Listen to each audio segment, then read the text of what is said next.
বিয়াৰ পিছত মই 3গৰাকী কন্যা সন্তান জন্ম দিলোঁ। চতুৰ্থবাৰৰ বাবে গৰ্ভৱতী হওঁতে শাহুৱে কৈছিল যে এইবাৰ কন্যা সন্তান জন্ম হ'লে তোমাক ঘৰৰ পৰা বাহিৰ কৰি দিম। মই সকলো সময়তে চিন্তিত হৈ দিনে নিশাই প্ৰাৰ্থনা কৰিছিলোঁ এটা পুত্ৰ সন্তান পাবৰ কাৰণে। এদিন আমাৰ চাকৰজনে ক'লে, মেডাম, আপুনি প্ৰতিদিনে এটা কেঁচা কণী খাওক, নিশ্চিতভাৱে কেৱল এটা পুত্ৰ সন্তানেই জন্ম হ'ব। মই প্ৰতিদিনে এটা কেঁচা কণী খাই শুবলৈ আৰম্ভ কৰিছিলোঁ। কিন্তু প্ৰসৱৰ সময়ত যেতিয়া সন্তানটো জন্ম হৈছিল তেতিয়া মোৰ ভৰিৰ তলৰ পৰা মাটি নোহোৱা হৈ গৈছিল। কাৰণ তাত চাকৰজনৰ মোৰ নাম মধু। মোৰ বিয়াৰ 5 বছৰ হ'ল। মোৰ বিয়া হৈছিল এটা অতি ধনী পৰিয়ালত। মোৰ মা দেউতাই এই পৰিয়ালটোৰ মানুহক দেখা নাছিল আৰু পৰিয়ালটোৰ লগত আমাৰ কোনো চিনাকি নাছিল। তেওঁলোকে মাথো এই কথাটোত সুখী আছিল যে এইটো এটা বহুত ডাঙৰ ঘৰ আৰু তেওঁলোকৰ মাত্ৰ এজন পুত্ৰ আছে। য'ত মাত্ৰ এজন পুত্ৰ থাকে সেই ঘৰখনৰ সকলো দায়িত্বও বোৱাৰীগৰাকীৰ ওপৰত পৰে। এই ঘৰখনত একোৰে অভাৱ নাছিল, কিন্তু এটা কথাই জীৱনটো শান্তি নোহোৱা কৰি তুলিছিল আৰু সেয়া হ'ল মোৰ ঘৰৰ উত্তৰাধিকাৰী এজনক জন্ম দিব লাগে। বিয়াৰ প্ৰথম বছৰতেই মই গৰ্ভৱতী হৈছিলোঁ আৰু বহুত সুখী হৈছিলোঁ। কিন্তু এইটো আমাৰ সমাজৰ চিৰসত্যৰ কথা যে এগৰাকী মহিলাৰ পৰা আশা কেতিয়াও শেষ নহয়। প্ৰথমে তাই ভালদৰে পঢ়া উচিত আৰু তাৰপিছত তাইক ধুনীয়া দেখাটো, তাৰপিছত তাইক বিয়া দিয়া হয়। বিয়াৰ পিছত সোধা হয় যে তাইৰ মাতৃ হৈছে নে নাই, আৰু তাইৰ মাতৃ হৈছে যদি তেতিয়া পুত্ৰৰ মাতৃ হৈছে নে কন্যা সন্তানৰ মাতৃ হৈছে, আৰু যদি তাই কন্যা সন্তানৰ মাতৃ হৈছে তেন্তে পুত্ৰ সন্তানৰ মাতৃ কিয় হোৱা নাই। এগৰাকী নাৰীৰ গোটেই জীৱন এই সকলোবোৰ কথা পতা আৰু শুনাতে পাৰ হৈ যায়। ভগৱানে মোক মোৰ প্ৰথম সন্তানটো ছোৱালী দিলে। মই বৰ সুখী হৈছিলোঁ, কাৰণ বিয়াৰ 10 বছৰৰ পাছতো সন্তানৰ আশীৰ্বাদ নোপোৱা বহুত মানুহ আছিল। কিন্তু মোৰ শাহু আৰু মোৰ স্বামী একেবাৰে সুখী যেন নালাগিল। তথাপিও তেওঁলোকে নিজৰ অসন্তুষ্টি প্ৰকাশ কৰা নাছিল। ভাগ্যই মোৰ বাবে কি লিখিছে মই গম পোৱা নাছিলোঁ, কাৰণ মোৰ ঘৰত ইজনীৰ পিছত সিজনীকৈ 3গৰাকী কন্যা সন্তান জন্ম হৈছিল। এই ঘৰটোক এটা অট্টালিকা বুলি কোৱাটো অধিক উপযুক্ত হ'ব। এই অট্টালিকাটোত এজন চাকৰ আছিল, যাক সকলোৱে ৰাজা বুলি মাতিছিল। এই ঘৰখনত একমাত্ৰ সিয়ে আছিল যিয়ে মোৰ দুখ কষ্ট বুজি পাইছিল। সি কৈছিল যে ভগৱানেতো আপোনাৰ ঘৰত বহুত সুখ দিছে। সিয়ে প্ৰায় এই খবৰটো বাহিৰলৈ শুনাবলৈ যায় যে মোৰ ছোৱালী জন্ম হৈছে, আৰু তাৰ পৰিৱৰ্তে মোৰ স্বামীৰ পৰা সি চৰ খাই আহে। যেতিয়া 2জনী কন্যা সন্তান জন্ম হ'ল তেতিয়া মোৰ স্বামী আৰু শাহুমাৰ বহুত খং উঠিছিল। মোকো দুআষাৰ কথা শুনাইছিল আৰু কেইবা সপ্তাহ ধৰি তেওঁলোকৰ মনটো বেয়া হৈ থাকিছিল। মোৰ স্বামীয়ে নিজৰ ছোৱালী কেইজনী মৰম কৰা নাছিল। আনকি মোৰ শাহুৱেও সিহঁতক তেওঁৰ ওচৰলৈ যাব দিয়া নাছিল। তেওঁ এনেকুৱা দেখুৱাইছিল যেন সিহঁতে তেওঁক হাত লগালে তেওঁৰ হাতখন লেতেৰা হৈ যাব। এই ঘৰখনত মোৰ ছোৱালীবোৰৰ বাবে সকলো সুবিধা আছিল। সিহঁতে ভাল স্কুলত পঢ়িছিল আৰু ভাল খাদ্য খাইছিল, কিন্তু কোনেও সিহঁতক মৰম কৰা নাছিল। সেইবাবেই মোৰ ছোৱালী কেইজনী বৰ জেদী হৈ আহিছিল। এতিয়া ময়ো ভগৱানৰ ওচৰত প্ৰাৰ্থনা কৰিবলৈ ধৰিলোঁ যে 3জনী ছোৱালীৰ পিছত মোক এটি ল'ৰা সন্তান দিয়ক, কাৰণ ময়ো বিচাৰিছিলোঁ ভগৱানে যাতে মোক এটা ল'ৰা সন্তান দিয়ে। কিন্তু তৃতীয় ছোৱালীজনীৰ বয়স 2 বছৰ পাৰ হৈ যোৱাৰ পিছতো মই আৰু গৰ্ভৱতী হোৱা নাছিলোঁ। 3জনী কন্যা সন্তানৰ মাক আৰু এতিয়া গৰ্ভৱতী নোহোৱাৰ কাৰণে মই আৰু কথা শুনিব লগা হৈছিল। মই বৰ চিন্তিত আছিলোঁ। যেতিয়া এজন ব্যক্তিয়ে বহুত চিন্তিত হৈ থাকে তেতিয়া তেওঁ যাক লগ পায় তেওঁৰ মনৰ কথাবোৰ কৈ দিয়ে। ঠিক তেনেদৰে ময়ো আমাৰ চাকৰ ৰাজাক মোৰ মনৰ কথাবোৰ কৈছিলোঁ যে মই আজিকালি বহুত চিন্তিত হৈ আছোঁ। মাত্ৰ বুজিব যে মই ৰাজাক মোৰ সকলো কথা কৈছিলোঁ, যে মই কি ভাল পাওঁ, মোৰ কি ভাল লাগে, কি বেয়া লাগে, মই কিয় চিন্তিত হৈ থাকোঁ, এই সকলোবোৰ কথা মই তাক কৈছিলোঁ। কিন্তু ৰাজাই মোক কেতিয়াও নিজৰ বিষয়ে একো কোৱা নাছিল। যিয়েই নহওক তাৰ বিষয়ে জানিবলৈ মোৰ আগ্ৰহো নাছিল। সি এজন ভাল মানুহ আছিল। সি মোতকৈ সৰু আছিল। সি এই ঘৰখনত পুৰণি চাকৰ আছিল। তাৰ ককাক আৰু দেউতাকেও ইয়াত চাকৰ হিচাপে কাম কৰিছিল। মই দিনে নিশাই প্ৰাৰ্থনা কৰিছিলোঁ, বিনতি কৰিছিলোঁ, আৰু তাৰপিছত ভগৱানে মোক আশীৰ্বাদ দিলে। মই 4ৰ্থবাৰৰ বাবে গৰ্ভৱতী হৈছিলোঁ। মই বহুত সুখী হৈছিলোঁ। মই সুখী হৈছিলোঁ কাৰণ ভগৱানে মোক আকৌ পুনৰ এবাৰ নতুন এটা আশা জগাই দিছিল। এই ভাল খবৰটো নোহোৱা হ'লে বৰ বেয়া হ'লহেঁতেন। যেতিয়াই মই গৰ্ভৱতী হওঁ তেতিয়াই মোৰ স্বামী আৰু শাহুৱে গোটেই 9 মাহটো মোক বহুত মৰম আৰু আদৰ সাদৰ কৰি আৰামত ৰাখিছিল। তেওঁলোকে আশা কৰিছিল যে এতিয়া সকলো ঠিক হৈ যাব আৰু ভগৱানে আমাক এটা পুত্ৰ সন্তান দিব। এদিন মই মোৰ কোঠাত বহি আছিলোঁ, তেনেতে মোৰ শাহুৱে মোৰ কোঠালৈ আহিল আৰু প্ৰথমে মোৰ স্বাস্থ্যৰ কথা সুধিলে। তাৰপিছত মোক ক'লে যে চোৱা, এইবাৰো যদি তোমাৰ ল'ৰা নহয় তেনেহ'লে আমি এনেকুৱা কাম কৰিব লাগিব যিটো তুমি আমাৰ পৰা কেতিয়াও আশা কৰা নাছিলা। মই সুধিলোঁ, আপুনি এইবোৰ কি কৈছে? কি কৰিব আপুনি? মোৰ শাহুৱে ক'লে যে আমি তোমাক এইখন ঘৰৰ পৰা বাহিৰ কৰি দিম। এই কথা শুনি মই বহুত বেছি চিন্তিত হৈ গ'লোঁ আৰু চকুৰ পৰা চকুলো বৈ আহিবলৈ ধৰিলে। মই ক'লোঁ, এই ঘৰখনৰ বাহিৰে মোৰ আৰু কোন আছেনো? মোৰ মা দেউতা আৰু এই পৃথিৱীত নাই, ভাই ভনী কোনেও নাই। মই একমাত্ৰ ছোৱালী আছিলোঁ। যদি মোক এই ঘৰখনৰ পৰা বাহিৰ কৰি দিয়ে তেন্তে মই মোৰ ছোৱালী কেইজনীক লৈ কলৈ যাম? মোৰ শাহুৱে ক'লে, এইটো আমাৰ সমস্যা নহয়, গতিকে ভগৱানক প্ৰাৰ্থনা কৰা যাতে এইবাৰ কেৱল ল'ৰা সন্তানেই জন্ম হয়। যদি তোমাৰ পুত্ৰ সন্তান জন্ম হয় তেন্তে তুমি এই অট্টালিকাটোত ৰাণী হ'বা, ৰাণীৰ দৰে ৰাজত্ব কৰিব পাৰিবা। আমি তোমাক বহুত সুখত ৰাখিম। তোমাৰ ছোৱালী আৰু তোমাৰ যি মন যায় সেয়া তুমি তোমাৰ চকুৰ আগত পাবা।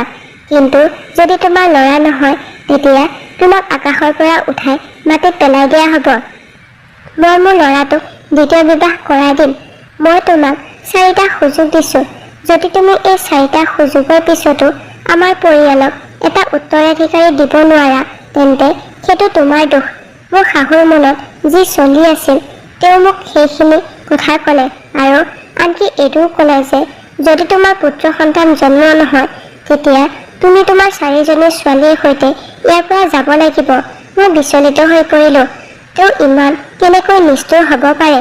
তেওঁতো কেতিয়াও মোৰ লগত ভাল ব্যৱহাৰ কৰা নাছিল, কিন্তু তেওঁলোকে মোৰ ওপৰত ইমান অত্যাচাৰ কেনেকৈ কৰিব পাৰিছে? মই কিছু সময়ৰ আগতে ৰাজা জুচ বনাবলৈ কৈছিলোঁ। হয়তো সি তাকে দিবলৈ মোৰ কোঠালৈ আহিছিল। সি মোৰ শাহুৰ সকলো কথা শুনিছিল আৰু মই কান্দি থকাও সি দেখিছিল। যেতিয়া সি কোঠাটোত সোমাই আহিছিল মই এনেকৈ কান্দি আছিলোঁ যে মই ৰৈ থাকিব পৰা নাছিলোঁ। ৰাজা জুচ গিলাচ টেবুলত ৰাখিলে আৰু হাতযোৰ কৰি মোৰ সন্মুখত থিয় হৈ আছিল আৰু সি মূৰটো তলমূৰ কৰি আছিল। মই মোৰ চকু পানী মচি ল'লোঁ। তাৰপিছত সি ক'লে যে মেডাম, মই সকলো শুনিছোঁ। এইবোৰ বৰ নিষ্ঠুৰ মানুহ। তেওঁলোকৰ দেউতাক আৰু ককাকেও এনেকুৱা আছিল আৰু তেওঁলোকৰ পৰিয়ালটোত এটা অভিশাপ আছে যে তেওঁলোকৰ ঘৰত বহু বছৰ ধৰি কোনো ল'ৰা সন্তান জন্ম নহয়। আনকি ডাঙৰ ছাৰ আৰু মেডামৰো বিয়াৰ 10 বছৰৰ পিছতহে সন্তান জন্ম হৈছিল। মই বহুত আচৰিত হ'লোঁ। যেতিয়া 10 বছৰৰ পাছতো মাতৃ হ'ব পৰা নাছিল তেতিয়া মোৰ শাহুৱে কেনেকুৱা অনুভৱ কৰিছিল, যিটো এতিয়া মই অনুভৱ কৰি আছোঁ। তেতিয়াহ'লে তেওঁ মোৰ দুখ কষ্ট বুজিব নোৱাৰেনে? মইতো এইখন ঘৰক সন্তান দিছিলোঁ। এনেকুৱা নাছিল যে মই একেবাৰে বাজি মহিলা আছিলোঁ। ৰাজাই ক'লে, মেডাম, মই আপোনাক এটা কৌশল কওঁ। এইটো এটা অতি পুৰণি নিয়ম। আমাৰ সমাজৰ বয়োজ্যেষ্ঠসকলে এই নিয়মৰ ওপৰত বিশ্বাস কৰিছিল আৰু এই নিয়মটোত বেছি একো কাম কৰিব নালাগে। মাত্ৰ ৰাতি শুই যোৱাৰ আগতে এটা কেঁচা কণী খাব লাগিব। মই চৰ্ত লগাই ক'ব পাৰোঁ যে এইবাৰ আপোনাৰ নিশ্চয় ল'ৰা হ'ব। মই ৰাজাক ক'লোঁ, কি কৈছা এইবোৰ? এনেকৈ পুত্ৰ জন্ম হ'ব পাৰে নেকি? ৰাজাই ক'লে, মেডাম, য'ত আপুনি ইমানখিনি কৰিছে এইটোও কৰি চাওকচোন। আৰু যদি পুত্ৰ সন্তান জন্ম নহয় তেন্তে মোৰ নাম সলনি কৰি দিব। ধনী মানুহৰ এইটোৱে ডাঙৰ দোষ যে যেতিয়া তেওঁলোকে ডাঙৰ বিপদত পৰে তেতিয়া তেওঁলোকে নিজৰ অশিক্ষিত আৰু অবুদ্ধিমান চাকৰৰ পৰামৰ্শ মানি লয় আৰু সিহঁতে দিয়া পৰামৰ্শই তেওঁলোকৰ কোনো কামত আহে নে নাহে সেই কথাও নাভাবে। ইয়াৰ আঁৰত কিবা যুক্তি আছেনে নাই সেইটোও বিচাৰ নকৰে। ময়ো ৰাজাৰ কথাত সন্মতি দি ক'লোঁ যে মই প্ৰতি নিশা এটা কেঁচা কণী খাই শুই যাম। যদি মই কোনোবা দিনা পাহৰি যাওঁ তেন্তে তুমি মোৰ বাবে এটা কণী লৈ আহিবা। ৰাজাই ক'লে, মই এই কামটো মোৰ দায়িত্ব বুলি বিবেচনা কৰি কৰিম। আৰু মই নিশ্চিত যে এইবাৰ নিশ্চয় আপোনাৰ এটা পুত্ৰ সন্তান জন্ম হ'ব। তেতিয়া আপুনি এই অট্টালিকাটো ৰাজত্ব কৰিব আৰু ময়ো আপোনাৰ সেৱা কৰি বহুত সুখী হ'ম। বহু বছৰৰ পাছত এই অট্টালিকাটোৱে এগৰাকী ভাল গৰাকী পাব। ৰাজাই কোৱাৰ দৰে মই প্ৰতি নিশা এটা কেঁচা কণী খাবলৈ ধৰিলোঁ। প্ৰথমতে মোৰ বৰ আচহুৱা যেন লাগিছিল, কিন্তু ইয়াৰ সোৱাদ কেনেকুৱা হ'ব সেইবোৰত মই একো গুৰুত্ব নিদিলোঁ। এইটো বহুত অদ্ভুত কাম আছিল, যদিও মই মাথো ল'ৰা সন্তানৰ মাক হোৱাত গুৰুত্ব দিছিলোঁ, আৰু এইটোৱে মোৰ জীৱনৰ উদ্দেশ্য হৈ পৰিল। যদি মই কোনোবা দিনাখন পাহৰি যাওঁ, তেতিয়া ৰাজাই নিজেই মোক গাখীৰ দিয়াৰ লগতে এটা কণী আনি দিছিল। মোৰ স্বামীয়ে এই বিষয়ে নাজানিছিল, কিন্তু এদিন তেওঁ এই কথা বুজি পাইছিল। মোৰ স্বামীয়ে এইটো দেখি ক'লে যে এই কণীটো তোমাৰ বাবে আহিছে নেকি? তেতিয়া মই ক'লোঁ যে এইটো সিজোৱা কণী। আপোনাৰ মায়ে কৈছে যে তুমি ৰাতি গাখীৰৰ সৈতে এটা কণীও খাবা। মোৰ স্বামীয়ে হাঁহিলে আৰু ক'লে, লগতে এইটোও প্ৰাৰ্থনা কৰিবা যে তোমাৰ কেৱল ল'ৰা সন্তানেই হওক, নহ'লে এইবোৰ খোৱা বোৱা কোনো কামত নাহিব। কেতিয়াবা এইটো ভাবি মোৰ বহুত দুখ লাগে যে মোৰ স্বামীয়ে মোক সমৰ্থন নকৰে আৰু মোৰ বাবে একো কৰিব নোৱাৰে। কিন্তু অন্ততঃ তেওঁতো মোক সান্তনা দিব পাৰে। যদি মই তেওঁৰ পৰা অলপ সমৰ্থন পালোহেঁতেন, তেন্তে মই কিছু শান্তি পালোহেঁতেন। কিন্তু এতিয়া এইটোৱে সত্য আছিল যে মই তেওঁৰ পৰা কোনো আশা কৰা নাছিলোঁ। তেওঁ মোক নিজৰ জীৱন সংগী বুলি গণ্য কৰা নাছিল। তেওঁ মাথো মোক সন্তান জন্ম দিয়া মেচিন বুলি ভাবিছিল। তেওঁক মোৰ পৰা কেৱল এটা পুত্ৰ সন্তান লাগে। মই ভগৱানক প্ৰাৰ্থনা কৰিলোঁ যাতে মই এইবাৰ এটা পুত্ৰ সন্তানৰ আশীৰ্বাদ পাওঁ, যাক মই তেওঁক গতাই দিব পাৰোঁ আৰু ক'ব পাৰোঁ যে আপুনি বিচৰাখিনি পাইছে আৰু আপোনাৰ বিৰুদ্ধে মোৰ কোনো অভিযোগ নাই, আৰু আমি কেৱল নামতহে স্বামী স্ত্ৰী। মই সেই দিনটোলৈ অপেক্ষা কৰি আছিলোঁ। মই তেওঁক ক'ব বিচাৰিছিলোঁ যে এই 5 বছৰৰ ভিতৰত মোৰ অন্তৰখন বহুত ঘৃণাৰে ভৰি পৰিছে। তথাপিও কেনেবাকৈ মই এই সকলোবোৰ সহ্য কৰি আছোঁ, কাৰণ মই ছোৱালীৰ মাতৃ আছিলোঁ। এইটো সঁচা যে এগৰাকী নাৰীৰ সন্মান কেৱল পুৰুষৰ দ্বাৰাহে কৰা হয়, আৰু কেনেবাকৈ যদি তাই পুত্ৰৰ মাতৃ হয়, তেন্তে তাই আৰু অধিক সন্মান পায়। এদিন এই অট্টালিকাটোত খুব অদ্ভুত কিবা এটা ঘটি থকা শুনিলোঁ যে মোৰ স্বামী খঙেৰে চিঞৰি আছে, ৰাজা ক'ত আছে? মই গম পালোঁ যে সি ঘৰত নাই, আৰু ক'ত নোহোৱা হৈ গ'ল কোনেও নাজানে। আজিলৈকে সি কেতিয়াও এনেকৈ যোৱা নাছিল। আজি গাঁৱৰ পৰা মোৰ বহুত ভাল বান্ধৱী আহিব, মোৰ ইমান কাম আছে, আৰু সি ক'ত পলাই গ'ল। মই ভাবিবলৈ ধৰিলোঁ যে ৰাজা ক'লৈ গ'ল, কিন্তু সি ৰাতি হোৱাৰ আগতেই আহিছিল। মোৰ স্বামীয়ে তাক বহুত বকিলে, কিন্তু সি ঘৰৰ সকলো কাম সময়মতে সম্পূৰ্ণ কৰিছিল। ৰাতি যেতিয়া সি মোৰ ওচৰলৈ আহিছিল, মই তাক সুধিছিলোঁ যে তুমি ক'লৈ গৈছিলা? সি ক'লে যে সি কাৰোবাক লগ কৰিবলৈ গৈছিল, কিন্তু সি যে মিছা কথা কৈছে সেয়া তাৰ মুখত স্পষ্টকৈ জিলিকি আছিল। ৰাজাই কোৱাৰ দৰে মই প্ৰতি নিশা কেঁচা কণী খাইছিলোঁ আৰু লগতে ভগৱানৰ ওচৰত প্ৰাৰ্থনা কৰিছিলোঁ। মোৰ শাহুৱে প্ৰায় মানুহৰ লগত কথা পাতি থাকোঁতে কৈছিল যে হয়, তাই আকৌ গৰ্ভৱতী হৈছে। মাত্ৰ প্ৰাৰ্থনা কৰক যে তাইৰ এটা ল'ৰা সন্তান জন্ম হওক, নহ'লে মই তাইৰ নামটোৱেই আমাৰ ঘৰখনৰ পৰা সম্পূৰ্ণৰূপে শেষ কৰি দিম। মই এই মহিলাগৰাকীক বহুত সহ্য কৰি আছোঁ। এদিন মোৰ স্বামীক সুধিলোঁ যে যদি এইবাৰো আমাৰ ছোৱালীৰ জন্ম হয়, তেন্তে আপুনি মোক সঁচাকৈ ঘৰৰ পৰা উলিয়াই দিবনে? মোৰ স্বামীয়ে মোৰ ফালে এক মুহূৰ্তৰ বাবে চাই এই পৃথিৱীৰ আটাইতকৈ নিষ্ঠুৰ কথাষাৰ কৈ দিলে। তেওঁ ক'লে যে এই ঘৰখনত মোৰ মাৰ শাসন চলে। যদি মোৰ মায়ে কয় যে তুমি এই ঘৰখনৰ পৰা যাব লাগিব, তেতিয়া মই তোমাক তালাক দি দিম। নিশ্চিতভাৱে তুমি এই ঘৰখনৰ পৰা ওলাই যাব লাগিব। মোৰ স্বামীয়ে এই কথাটো বহুত শান্তভাৱে কৈছিল, আনহাতে এই কথাটোৱে মোৰ হৃদয়ৰ ভিতৰত ধুমুহাৰ সৃষ্টি কৰিছিল। কিন্তু মই আৰু একো কোৱা নাছিলোঁ, আৰু মাথো ক'লোঁ, ঠিক আছে, আপুনি যি ভাল দেখে। এয়া আপোনাৰ জীৱন, আপোনাৰ ঘৰ, আৰু ছোৱালী কেইজনীও আপোনাৰ। এদিন মই এনেকুৱা কিবা এটা দেখিলোঁ যে মোৰ ভৰিৰ তলৰ পৰা মাটি নোহোৱা হৈ গ'ল। ৰাতিৰ সময় আছিল। সেই সময়ত ৰাজাই মোৰ বাবে কণী আনিছিল, কিন্তু আজি সি অহাত পলম হৈছিল। মোৰ টোপনি আহিছিল, সেইকাৰণে সোনকালে কণী খাই মই শুবলৈ বিচাৰিছিলোঁ। মোৰ শেষ দিনবোৰ চলি আছিল। ৰাতিপুৱাৰ পৰাই মোৰ গাটো ভাল লাগি থকা নাছিল। মোৰ বহুত বেছি টোপনি আহি আছিল। বাৰে বাৰে ঘড়ীটো চাই আছিলোঁ, কিন্তু সময় পাৰ হোৱা নাছিল আৰু ৰাজাও অহা নাছিল।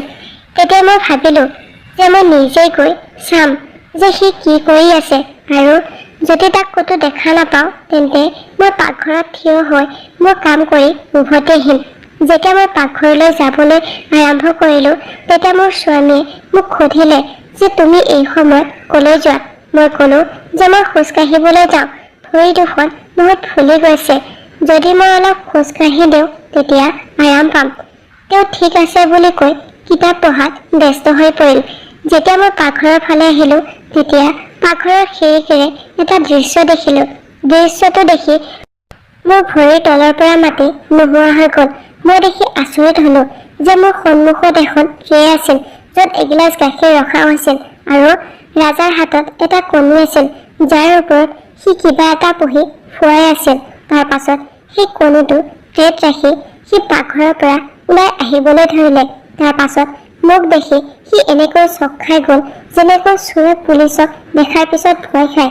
সি ক'লে যে মেডাম, মই আপোনাৰ ওচৰলৈ গৈ আছিলোঁ, এইটো লওক, এতিয়া এইখিনি খাই লওক। মই তাক নম্ৰ সুৰত ক'লোঁ, তুমি যি কৰি আছিলা সেয়া মই দেখিছোঁ। কি কৰি আছিলা তুমি? মোৰ ওপৰত কিবা যাদু কৰি আছা নেকি? নে আন কোনোবাই এই সকলোবোৰ কৰিবলৈ কৈছিল? মোৰ শাহুৱে এইবোৰ কৰিবলৈ কৈছিল নেকি? হয় চাগৈ। তেওঁ ইচ্ছাকৃতভাৱে মোৰ লগত এনেকুৱা কাম কৰে যাৰ ফলত মোৰ কন্যা সন্তানৰ জন্ম হয়, যাতে মোক এই ঘৰখনৰ পৰা ওলাই দিব পাৰে আৰু তেওঁৰ বান্ধৱীৰ ছোৱালীজনীৰ লগত তেওঁৰ পুতেকৰ বিয়া পাতিব পাৰে। তুমিতো এই ঘৰখনৰ পুৰণি চাকৰ, তুমি নিশ্চয় এই মানুহবোৰৰ লগত জড়িত হৈ আছা। নাজানো এই অট্টালিকাটোত কিমান ছোৱালী আহে আৰু যায়। ময়ো এই ঘৰৰ এগৰাকী মহিলা, যি নেকি আজি আছোঁ কাইলৈ নাই। মই মৰোঁ বা জীয়াই থাকোঁ তাক লৈ এই ঘৰখনৰ কাৰো একো ক্ষতি নহয়। তেনেহ'লে এজন চাকৰ মোৰ প্ৰতি কেনেকৈ ইমান বিশ্বাসী হ'ব পাৰে? মই পাগল আছিলোঁ যে তোমাৰ সকলো কথা মানি লৈছিলোঁ। মোৰ মনত থকা সকলো খং তাৰ ওপৰত উলিয়াই আছিলোঁ। সি বাৰে বাৰে নহয় বুলি মোৰ জোকাৰি আছিল। সি ক'লে, নাই মেডাম, তেনেকুৱা একো নহয়, মই বিশ্বাসঘাতক নহয়। সি হাতযোৰ কৰি কাটৰ অনুৰোধ কৰি আছিল, কিন্তু মই কোনো গুৰুত্ব দিয়া নাছিলোঁ। মই হাতখন মাৰি ট্ৰেখনত থকা কণী আৰু গাখীৰ তললৈ পেলাই দিলোঁ। বস্তু পৰা শব্দ শুনি মোৰ স্বামীয়েও পাকঘৰলৈ আহিল। মই মোৰ স্বামীক ক'লোঁ যে ইয়াক ঘৰৰ পৰা উলিয়াই দিয়ক। তেনেতে হঠাৎ মোৰ বহুত বেছি পেটৰ বিষ হ'ল আৰু মই পৰিব ওলাওঁতে মোৰ স্বামীয়ে মোক ধৰি ল'লে। তাৰপিছত মোক হস্পিটেললৈ লৈ গ'ল। যেতিয়া ডেলিভাৰী হৈ গ'ল তেতিয়া মই মোৰ সন্তানটোক দেখিলোঁ। সন্তানটোক দেখি মোৰ মূৰত যেন আকাশখন খহি পৰিল তেনে লাগিল, কাৰণ এইবাৰো মোৰ এজনী কন্যা সন্তান জন্ম হৈছিল। মই বহুত বেছি জোৰ জোৰকৈ কান্দি আছিলোঁ। ডাক্তৰো বহুত আচৰিত হ'ল। তেতিয়া তৎক্ষণাত এজনী মহিলা মোৰ ওচৰলৈ আহিল আৰু মোৰ ছোৱালীজনীক উঠাই সেই ঠাইত তাইৰ ল'ৰাটোক ৰাখিলে। মই বহুত আচৰিত হ'লোঁ, কাৰণ মই সেই মহিলাগৰাকীক আগতে কেতিয়াও দেখা নাছিলোঁ। আৰু সেই মহিলাগৰাকীয়ে ক'লে যে তুমি গৰ্ভধাৰণ কৰা দিনৰে পৰা ময়ো গৰ্ভৱতী আছিলোঁ। মোৰো 3টা সন্তান আছে, কিন্তু আটাইকেইজনেই পুত্ৰ। এইবাৰ মই কন্যা সন্তানৰ আশা কৰি আছিলোঁ, কিন্তু ভগৱানে মোক পুনৰ এটা পুত্ৰ সন্তান দিলে। ৰাজাই মোক আপোনাৰ গোটেই কথাখিনি কৈছিল আৰু লগতে এইটোও কৈছিল যে আমি এই সন্তানটোক মেডামক দিব লাগিব। তেওঁ গোটেই প্লেনটো বনাইছিল। সি সকলো জানে। মই নিজকে এনেকৈ প্ৰস্তুত কৰিছোঁ যে এই সন্তানটো মোৰ নহয়, মেডামৰহে, আৰু এই সন্তানটো 2 দিন আগতে জন্ম হৈছিল। গতিকে এই কথাটো কোনেও গম নাপাব যে এইটো কাৰ সন্তান। তাই নিজৰ ল'ৰা সন্তানটোক মোৰ কোলাত দি যাবলৈ ধৰিলে। তেতিয়া মই তাইক ক'লোঁ যে তুমি মোৰ বিষয়ে সকলো জানা, কিন্তু তুমি কোন হয়? তেতিয়া তাই ক'লে যে মই ৰাজাৰ পত্নী। এইটো কথা শুনি মোৰ বুকু কঁপি গ'ল। মই কান্দি কান্দি তাইৰ সন্মুখত হাতযোৰ কৰি ধন্যবাদ জ্ঞাপন কৰিলোঁ, কিন্তু তাই মোৰ হাত দুখন তললৈ নমাই ক'লে যে মেডাম নাকান্দিব। মই ক'লোঁ, তোমাৰ এই কৃতজ্ঞতাৰ বাবে মই কান্দি আছোঁ, কিন্তু যেতিয়া তুমি মোৰ ছোৱালীজনীক তুলি লৈছিলা তেতিয়া মোৰ হৃদয়খন ভাঙি গৈছিল। তুমি তোমাৰ ল'ৰাক মোক দিবলৈ সাহস আছে, কিন্তু তুমি মোৰ ছোৱালীজনী মোৰ পৰা কাঢ়ি নিলে মই কেনেকৈ সহ্য কৰিম। তেতিয়া তাই ক'লে যে চিন্তা নকৰিব, মই তাইক নিজৰ সন্তানৰ দৰে চোৱা চিতা কৰিম। তাই মোৰ ছোৱালীজনীক লৈ গুচি গ'ল। ময়ো ডাক্তৰৰ লগত কথা পাতি ডাক্তৰক সকলো কথা বুজাই দিলোঁ। ডাক্তৰে ক'লে যে আজিকালি এই পৃথিৱীত এনেকুৱা মানুহ নাই, যদি তোমাৰ সংসাৰখন এনেকৈ বাচি থাকে তেন্তে মই একেবাৰে মুখ নুখুলোঁ। মোৰ স্বাস্থ্য ভাল হোৱাত শাহুৱে মোক কোৱাৰ দৰে মোক ৰাণীৰ দৰে ঘৰলৈ নিয়া হৈছিল আৰু মোৰ সকলো কথা মানি চলিছিল। মোৰ স্বামীয়ে নিজৰ পুত্ৰক পাই বৰ আনন্দিত হৈছিল আৰু মোৰ ছোৱালীকেইজনীকো আদৰ সাদৰ কৰিবলৈ ধৰিলে। মই ৰাজাক ক'লো যে মোক ক্ষমা কৰি দিবা, মই তোমাক খঙতে নাজানো কি যে কৈ পালোঁ।